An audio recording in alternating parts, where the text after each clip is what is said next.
This episode is brought to you by IXL. It is full on summer here, and I am trying desperately to keep my 7 kids working on their academics just a little bit. It's summer, but the best part is we are using IXL, and my kids think it is a game. IXL has reading, writing, math, science, and much, much more pre-K through 12th grade. So as you know, the children in this household are, let's see if I can do it. They're going to kindergarten, 3rd grade, 4th grade, 5th grade, 8th grade, 9th grade, 11th grade. So it covers all of our kids. I'm not trying to make this summer super intense with heavy academics, but I want them to chip away. The best part about IXL is it adapts to your child's level. So they're always working at the right pace. Kids get instant feedback and clear expectations, and you as a parent can easily track their progress. The best part is they think that it's a game. Make an impact on your child's learning and get IXL now. The Behavior Blueprint listeners can get an exclusive 20% off IXL membership when they sign up today at IXL.com/behavior. Visit IXL.com/behavior to get the most effective learning program out there at the best price. Hi, I'm Mandy Grass, the family behaviorist, and these are 3 of my favorite little humans. Hi, I'm on this podcast. Let's do this. Let's do this. This is the Behavior Blueprint, where we can figure out why kids do what they do. Is that why parents yell sometimes? Sometimes, because parenthood is messy, behavior is complex, but with the right blueprint, we can figure it out together. Yeah!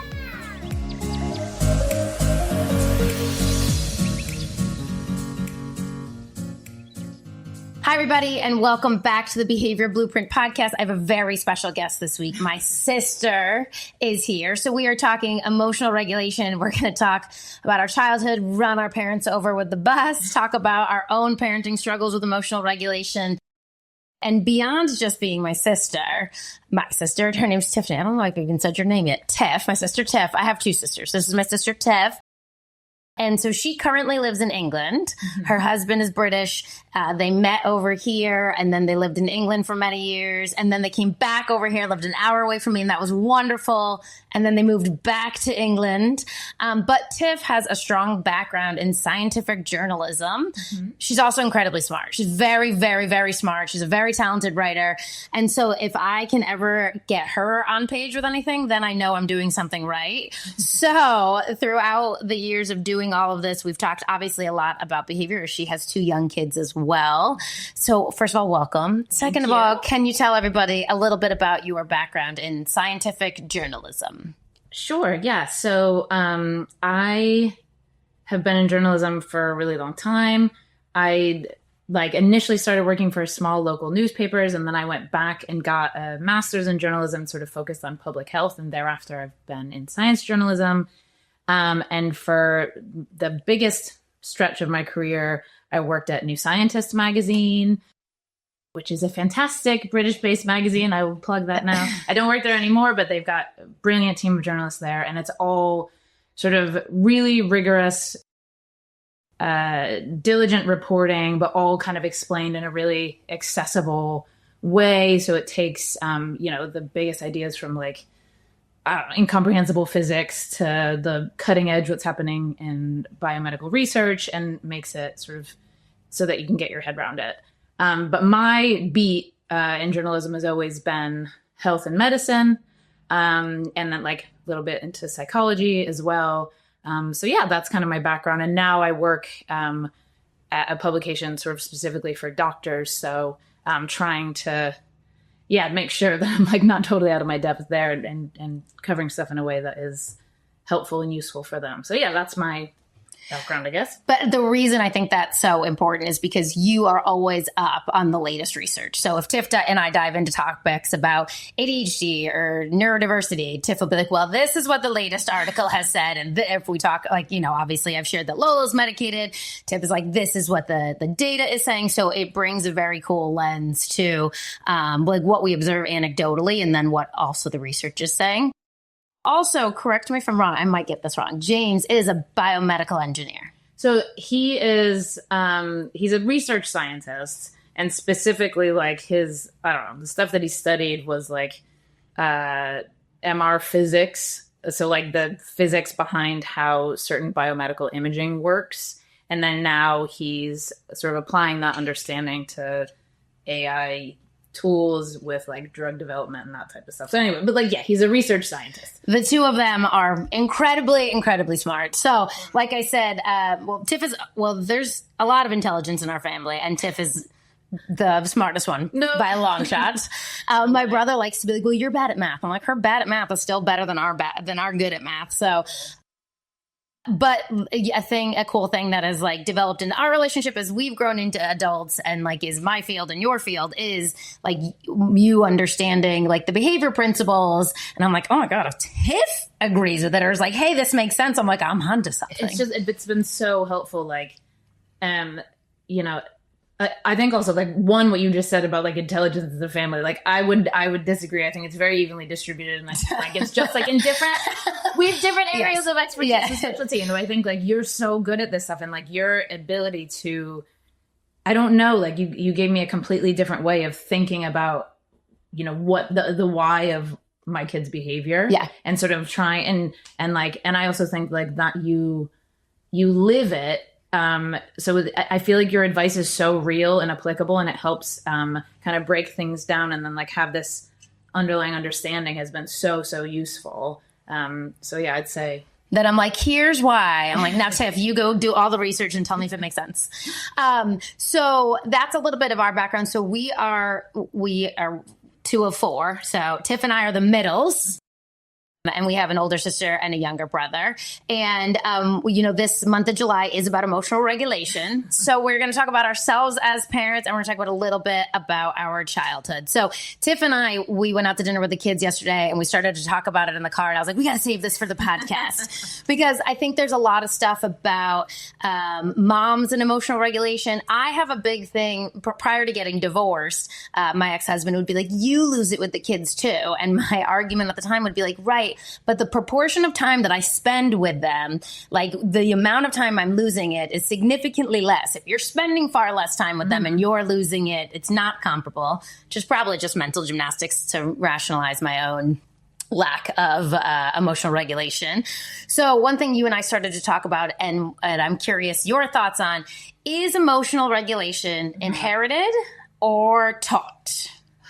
I don't know. I mean, imagine there's elements of both, but like, it's interesting, like for me, and like we've spoken about this so much before, like the environment that you grow up on, like that's what you take as normal, right? And we had a really shouty, noisy we're family. A loud house. We are a yelling house for sure. Yeah, definitely like a lot of shouting, and also like and not in an always a bad way. It was like at dinner, like everyone talks over each other, and like that's a lot of enthusiasm there and stuff. Yes. But like other times it was like, like people lose their temper and that type of stuff. And so it was really eye-opening for me because my husband is not from a shouty family at all. And it was like, I remember like early days of us dating and like going to like dinner at his house and stuff like that to begin with, and being like, oh my God, like people can like even disagree and like there's no shouting. And also like no one like talks over each other. Like, and I think the opposite was like when he came over, he was like a little bit at sea in our family, being like, well, when did you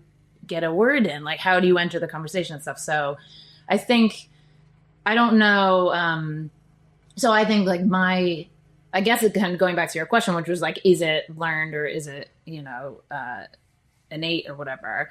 I think for me, it feels like mostly learned, and partly because I've been able to like unlearn it a little bit. Right. Like I'm nowhere near as chill as James, my husband's family, but I'm less kind of like, right. I don't know. Yeah. Loud and shouty than we were growing up. Yeah. Our house is loud, and we like my dad's brother, they were really close. So like you were always cousins and stuff around, and it was loud. Yeah. Dad also, so my dad owned a company with his brother, and they had the type of relationship where they would scream and yell at each other about something business related. And then the clock would strike 12 and they'd be like, okay, let's go get lunch.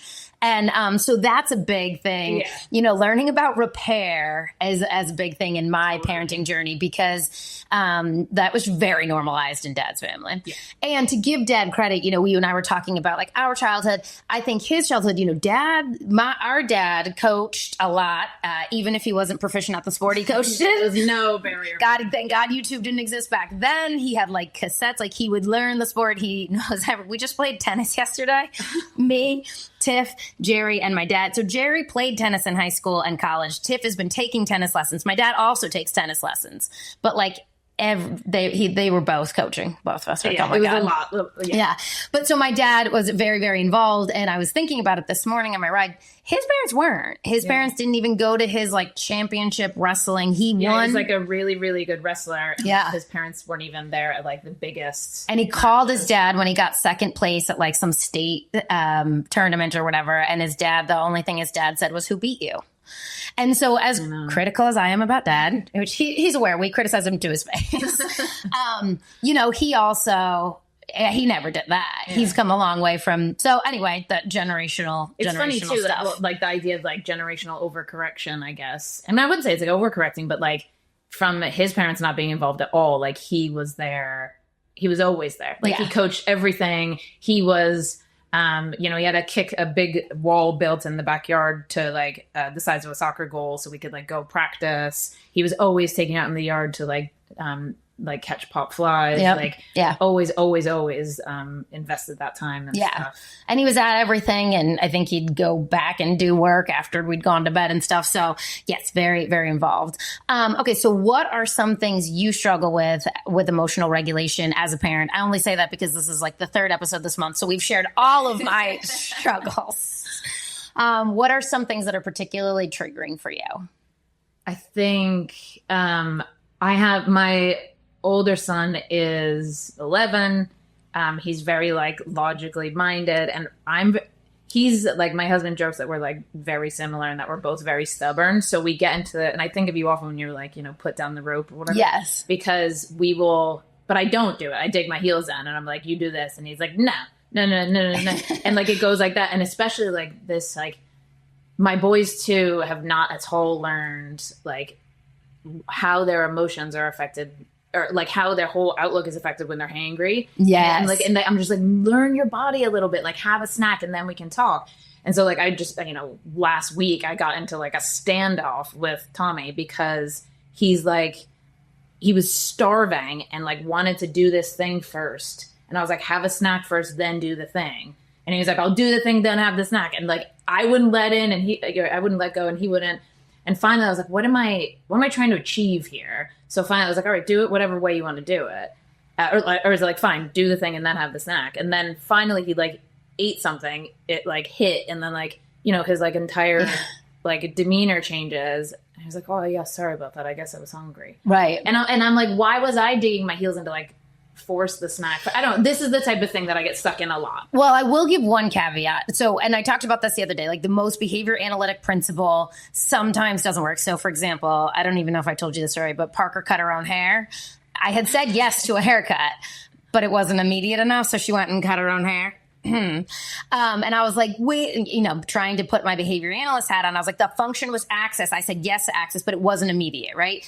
When it gets to picky eating or eating in general, the thing that is so tricky about it is, right, so like I'm mad behavior is attention maintained behavior. We want to put our rope down and not engage, but there's collateral damage. With my picky eater, there is a terrible mood that comes along with not eating. So it's like this balance of, okay, but that's going to affect everybody. So same thing. He came home from camp the other day, did not like what was to eat at camp. Like I could see it on his face. I made him a sandwich, and same thing. Like as he took each bite, he like became a nicer person. Welcome back into the world. And so we're working on that too. So like the next day we send snacks or whatever. But the picky eating is, so sometimes the most behavior analytic principle can't always be applied. But same thing. I find myself also analyzing like, why do I need, like, do I need to have the last word here? Like, what am I doing here? Yeah. And so you and I were talking about this yesterday. We're both lecturers. My dad was a lecturer. And I've given Lola, I guess permission shouldn't be the right word, but I've told her that she can say like, okay, you're piling on, or okay, you're repeating, because I will repeat and go on and on. But the lecture, the function of that for me is, again, like your attention. I want you to understand, and especially with Lola's ADHD, there is such a time that she's not even accessible to anything I'm saying, let alone me saying it 15 times in a row. I think if I'm being totally honest too, there's like, the lecture is about, we've gotten through this thing. Everyone's calm now. And I want you to like, make sure you like kind of interpret what happened correctly. But also I think if I'm being honest, like I'm trying to like justify Yeah. to my kid why I handled the thing that way. Yeah. And I'm like, is that a legit reason to like, you know, I don't know. I don't know if that's like a good justification for always the like, and now we're going to debrief. Yeah. Well, you were talking about the story about Tommy wanting to bring the large toy on the airplane. And so again, like, so the lecture, Tiff was like, it doesn't fit. It doesn't make sense. And finally you were like, what, like how many times have we used it? And he was like, great point. We haven't used it on vacation. I'll leave it. And so like, we're trying to like use all this logic. And it's sometimes like, let's just go to the data. Yeah. You've taken it to 3 different vacations and we haven't used it. And he was like, touche, you're right. I'll put it away. And you're like, all right, how to get there. Okay. This is an interesting one. Do you feel that there were emotions that were allowed or not allowed in our house growing up?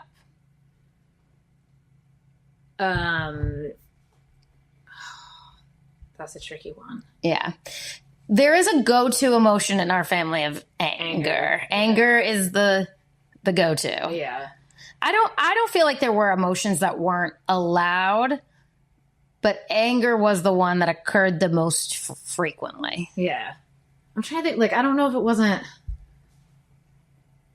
I don't think it's fair to say this wasn't allowed when we were kids. I just don't know if like our parents had the like language, you know what I mean? Like, yeah. So it's been interesting. I'd say in the last 10 years, mom and dad and like all of us have learned more about like, what is anxiety and what does it feel like? And I think if we'd had the language of that when we were younger, it would have been really useful. Yeah. At different times. And like, so I think that's the big, because I actually think, you know, that various people in our family have anxiety around different things, and like just even being able to like help understand like what's happening, what's this emotion, and what will help you get through this or whatever would have been really good. So I don't think it was that it wasn't allowed. It was just was a different era. Lack of understanding. So it's interesting when I got diagnosed with dyslexia, Dad did tons of research and he was like, wait a second, like some dad probably has dyslexia as well. But also, you know, armchair expert over here, like Dad has ADHD. Dad, like he hyper focuses and like it made my parents had an incredibly successful business. Like he made it work for him. He's very smart. He's very well researched. But he like absolutely has ADHD. And so something, as I was like writing questions for this podcast episode, is I think the part of why with Lola we talk about it so much is because, and it's a fine line, it's not to make an excuse for it, but to understand the way your brain works. So if we talk in our family about ADHD or anxiety, is if I think, again, if that had existed when our parents were younger, or even as they got older, recognizing that like I'm quick to emotion, that is part of my impulsivity, so I need to blank. Yeah. I think that could have been helpful. So that's a big reason why we talk a lot about it in our home, but I think probably a large missing piece of Dad's puzzle. Yeah, for sure. The basement is like just like so many started and abandoned projects. Yes. So like, Dad had not quite as bad as my ex-husband, but had a graveyard of hobbies. He was super into photography. Yeah. He gets very, very into retirement's been retired. Now he like, but again, talk about the hyper focusing. So my dad plays pickleball and tennis, but like to an extreme. Like the man is fighting aging and he will play pickleball like 12 times in a week because he's going to be the best 75-year-old pickleball player there ever was. And then he like studies, not game tape because there's no tape of him playing, but like we'll go home. That's why a lot of time on YouTube watching like, you know. So same thing. So water skiing too. So my parents got a lake house when we got older and we water skiing. So Dad is like, I was YouTubing it and what this guy says to do. And you're like, all right. Oh, okay, Dad. Okay, let's talk about societal conversations. Why do you think it's socially acceptable I see a lot of this on Instagram, but for parents to like normalize yelling at their kids? I'm trying to think like, have you seen the Instagram memes that are like, it's spring now, my windows are open, and like, you hear me screaming at my kids, you didn't. I mean, I do the same thing. When we went to Maine with Priscilla and all of her kids, I posted, I was like, we're rolling 6 kids deep. Like, you see me losing my mind, I do lose my mind. But there is a little bit more of like, it's normalized a bit more, especially with moms, than it used to be, I feel. I don't know. Maybe we like kind of, like talking about like societal trends, maybe like, it swung toward like the gentle parenting movement and people were like, let's like swing back. Yes. But also I think there's just like, maybe it was always like that behind closed doors. And you're reminded, like, this reminds me of a moment. So where we lived in London for a long time, the area where my kids were born, our neighbors were right next door. Like, our little backyard was like a postage stamp. It was tiny. And I remember, like, Tommy having like a 3-year-old meltdown, and I'm like doing everything I can to get him to calm down. And finally I opened the back door and I was like, you need to stay outside for a while. And I like picked him up and like put him outside the back door. And of course my neighbor is like right there over the fence. And I was like, hi, sir. But I think, but she just had like such a compassionate look on her face. And so saying she had 2 little boys as well. And I think it was like, that moment was like, I don't know, it was very reassuring, because I'm like, I think we all do this. And I think maybe one of the upsides of the prevalence of social media is like maybe some more visibility and like sharing that type of stuff. Okay, so you and I started to talk about this yesterday, and I thought it was a good conversation. So nobody in the entire world triggers me as much as my own children. Like, I have never lost my mind really on friend. I mean, like, I've definitely been like, I'm irritated with you or whatever, but not in the way that I would my children. And I think that that's an interesting conversation. And some of the layers we peeled back is like, one, we're with our kids a lot, but like, I am not a shouty person. I've never like shouted at like my partner. I've never, but why do you think we're so prone to do that with our kids? Well, I think some of it is like general stuff, like you were saying, like, the sheer amount of time that you spend with your kids, also like the parent-child dynamic is so different than any other relationship, because like there's so much at stake there. Yeah. And so like maybe everything carries more weight or something.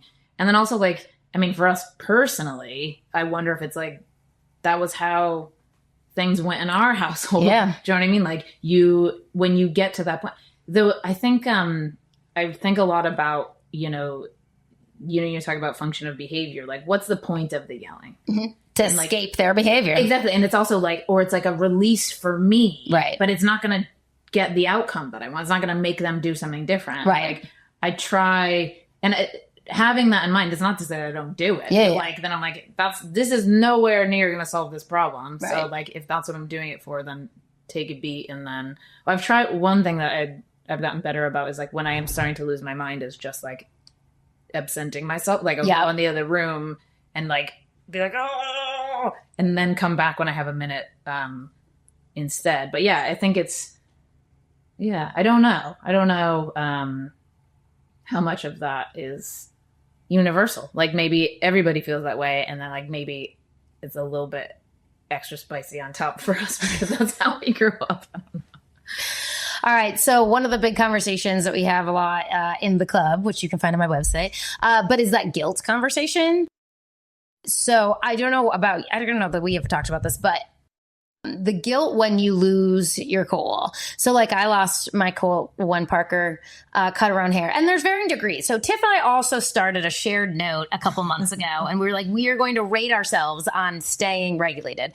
And we didn't define it well, because I would be like, I was irritated, but I did like, what is the threshold? Yeah. And so like when Parker cut her hair, I didn't yell and scream. I did lecture. I was like, and the drawers, and what about this? Like that kind of stuff. But I felt terrible. So I like went to bed and like I couldn't sleep, and I like wrote them a note and I put it in their room. What does that guilt look like for you when you've lost your cool? I think it's like that. I mean, again, I guess like tools or ways of thinking that maybe our parents didn't have, but this like idea of repair, I feel like I'm doing that like several times a day. Yeah. Do you know what I mean? And like, I'm sorry I spoke to you like that. This is what I was feeling. I didn't, blah, blah, blah. And I think, and I do feel a certain amount of urgency about it. Like I can't rest easy, and I imagine my kid can't rest easy or like settle until we've kind of addressed this thing. And I don't know. Like I would,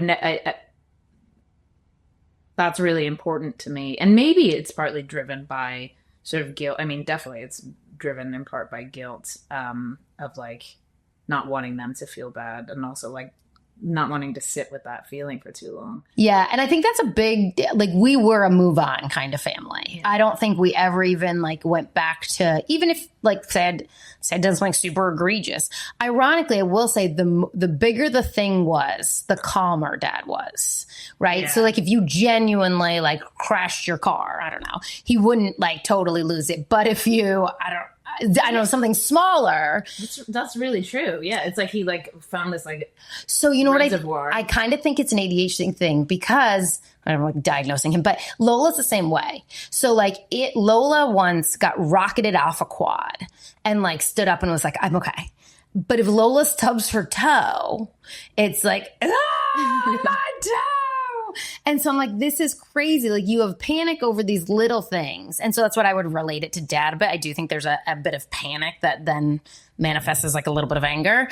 But like if it was a really big thing and my dad was the one, I believe it was dad that did the 5-minute rule. And he held true to that. I don't remember with me if I ever asked for 5 minutes. I think that was mom. I think it was mom. I'm going to get error correction after this. Well, yeah, we'll have to find out from them. But I mean, it was always them together. And I feel like it maybe mom led him into that. Yeah. I don't know. But it was like, I mean, we definitely made good use of it as kids with both of them. Though it was funny, like sometimes that you'd get 5 minutes and like, it didn't always go the way that, you know, that you thought. Like, I remember I asked for 5 minutes once because this is terrible, but I was in like the 4th grade and I hit a kid with a chair. Yeah. Wow. He probably deserves it. But he did. Basically is what happened. So like in the retelling to mom and dad, I like explained exactly what happened and he'd called me like a very bad word. Yeah. And like, it wasn't, it went totally differently. Like they were like, well, basically he had it coming type thing. Not quite like that. But yeah, so it was nice because I think like without that space to give my whole story, the takeaway was like I was really badly behaved in school, right? And I think that like I found that too with my boys of like if you give them the time to kind of just talk and say the whole version of events in their own words or whatever, then there's more nuance than like yeah you were telling me about something a couple weeks ago, but yeah, that wait time and that processing time to wrap their head around it. But that is one, I mean, dad held true to the 5-minute rule. That was one really good. If you're not familiar with the 5-minute rule, please, I have a podcast episode all about it. The Cliff Notes is when we were kids, we could ask for 5 minutes. Usually when we'd done something wrong, I guess, like throw a chair at a kid. And it invited a calm conversation. So as we've described with dad, it wasn't always calm. But I've implemented it with my own kids. And I've told you guys sometimes on social media, I'll get like, you should be calm all the time. And I would love to be, I'm just not. And so if my kids are like, I need 5 minutes, I'm like, okay. And the best part is it's never as bad as I think. Like in my mind, 5 minutes is like, you really done something. And Lola will be like, I played with the paints when I wasn't supposed to. And I'm like, all right. Well, all right. That's not that bad. All right. This is a big one. What is there a moment that you open your mouth? And for me, it's particularly dad. You open your mouth and you hear your parents coming out. I think like with both mom and dad stuff that like, I'm trying to think of like particular like turns of phrase or whatever, but the entitlement would bother mom. Entitlement bothers me. And I will launch into the lecture of like, you other kids don't. And entitlement's such a hard one because our kids have no idea.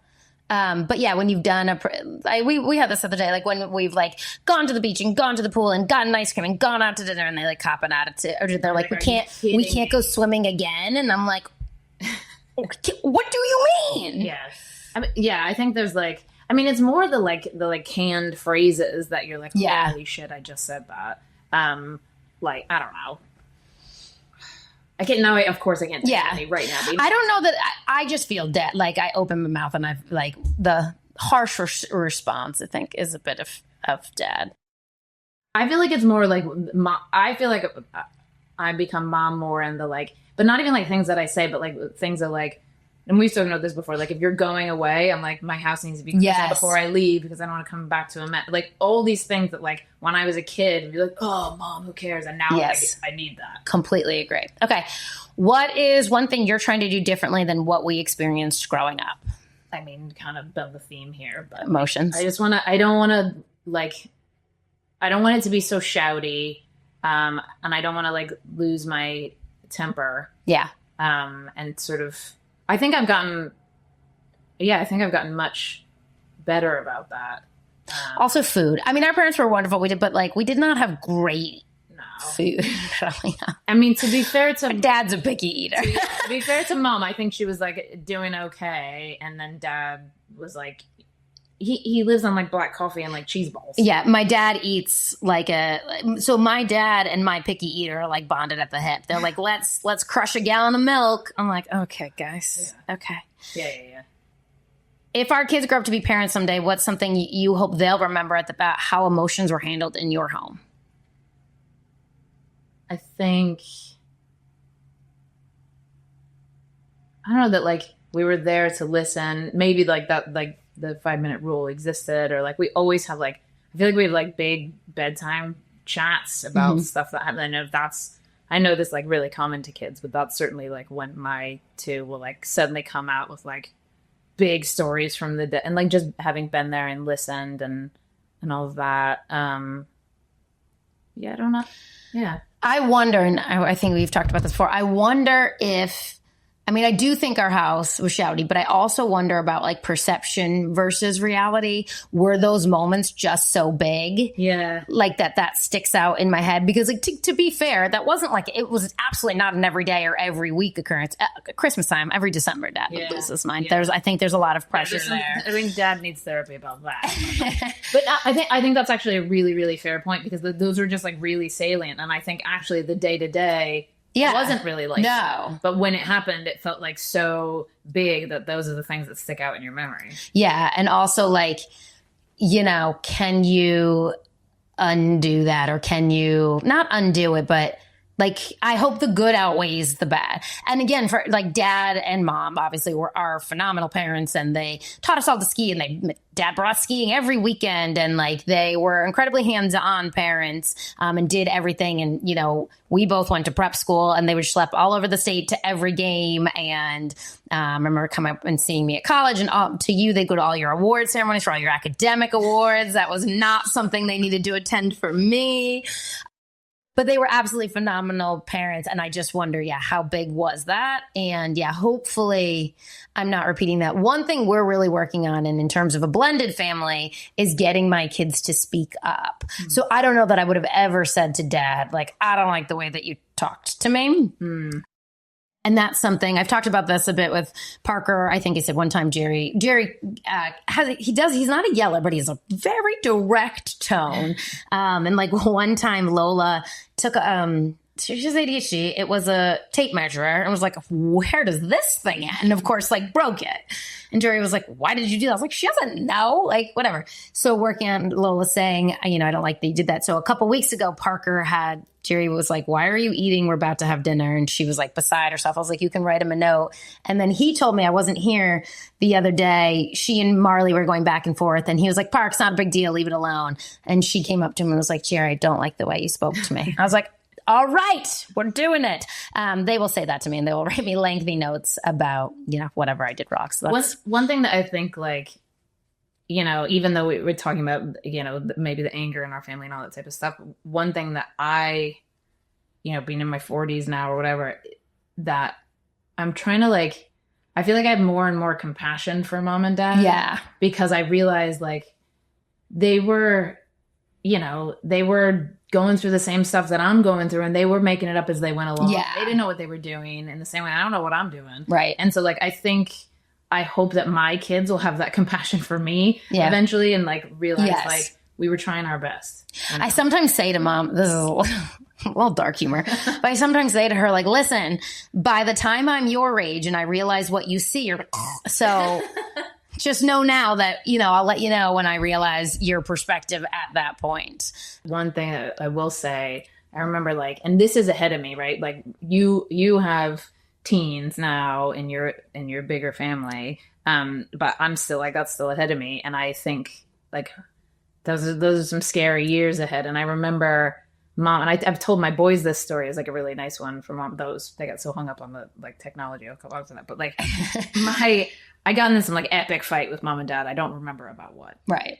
And I would leave early in the morning for school. I was old enough to drive. I was like 17, and mom must have stayed up all night, and she burned a CD, which is big deal for her. Yeah, exactly. It was like a really big deal. And she had it like, she made it so that like when I turned the car on, it would start playing. And it was the song Child of Mine by Carole King. And which like to this day I can't listen to without like sobbing. And it just like, it was so effective because it was just like, you know, this, I love you no matter what. And that's one thing. And mom and dad have always said, like, they were in the trenches with us. Like I forget the way that they articulated it, but like, you got to fight with your kids if you really care about them. Do you know what I mean? Like I'm fighting with you on this because I want you to like be the best that you can be. And I've taken that a bit at times. Like I'll say that to Tommy, like I'm saying this because I want you to be the best version of yourself or whatever. So anyway, yeah. So that was actually a really good segue. That is what I was going to say. You know, I've never been arrested, so it's a little, but like I would, if I got in any sort of trouble, I would absolutely call mom and dad. And I was talking to a friend the other day who got arrested when they were a teen, like drinking, whatever. And they were like, oh no, I spent the night. I did not call my dad. And so as much as we talk about like dad, like getting mad and stuff, he would still absolutely be my first call. And he did like, yeah. I've yeah. been there. Yeah. Okay, so that is a little bit of an insight to our family. Hopefully you get to laugh with us a little bit and talk about, think about the emotional regulations in your home. We're just trying to do better than our parents did. And I can't wait to be sitting around the fire when my kids are 40 telling me all the way that I traumatized them and how they're not going to do it that way. I joke around on here a lot that I spend a lot of time wondering what my kids will be in therapy for. One of the biggest things is going to be throwing their stuff out, but hopefully it's not that I never lost my cool, because I don't think that that's reasonable, right? Like I think that people get upset, but that we were able to navigate it. I think that's the ultimate goal. All right. Well, you can find out about this and much, much, much more on my website, thefamilybehaviorist.com. We have the club. So if you are looking for a village, if you are looking for other parents, quite honestly, it's mostly women going through similar things. We have a lot of single moms in there too, where we just talk about some of the things that happen, how we deal with it through a behavioral lens, but also this sort of stuff. Please come join us in the club. And other than that, you can catch us here every week on the Behavior Blueprint. If you could please rate, subscribe, review. I don't know what the other words are. And let Mandy know if you want her to write a book, because I think she should. Oh, with the writer. But please, all of that means a lot to getting my podcast out to other people. So thank you so much for joining us. Thanks, Tiff. Thanks for having me. All right, we have another week of Summer New England with Tiff, and we are going to go enjoy it. So thanks so much, guys. Have a great day. Bye. If this podcast has helped you even a little bit, leaving a review is one of the biggest ways that you can help me. It helps other parents find the show, and honestly, it helps me know what's landing for you. You can do it right now while you're listening. I would really appreciate it. For information on topics like this and many more, come back to this podcast, The Behavior Blueprint Weekly, and you can always check out my content on Instagram and TikTok at The Family Behaviorist. Thanks so much.